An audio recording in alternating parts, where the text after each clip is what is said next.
Y finalmente Lucas con K me preguntaba que qué opino de los whitexicans. Esta idea, esta palabra que empezó a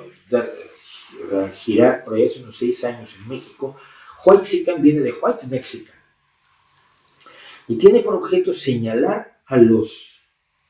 ricos mexicanos que desprecian las ideas de justicia social, con cuyo caso no tengo idea a qué viene el hecho de mencionar el color de su piel, ¿no?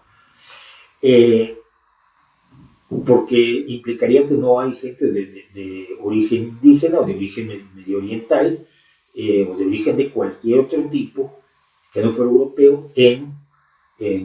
los espacios de poder en México, en los espacios de poder económico y en los espacios del desprecio a lo mexicano, a los indígenas incluso, ¿no? A los indígenas como cultura, porque en México el punto es este: tú eres indígena si perteneces a la cultura indígena, independientemente del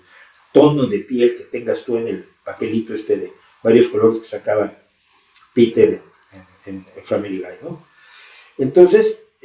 no, me parece que es un epíteto racista, y es un epíteto racista innecesario, porque ya teníamos muchos para llamar a los fresas, a los pirurris, a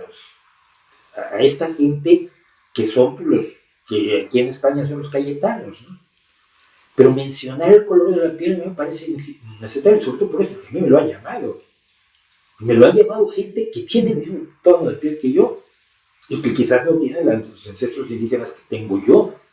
Gente que se olvida que el hombre más rico de México es de Oriente Medio, es de origen de Oriente Medio, que es Carlos Slim Elú, gente de la inmigración sirio-libanesa, que fue muy bienvenida a México, y tengo grandes amigos de la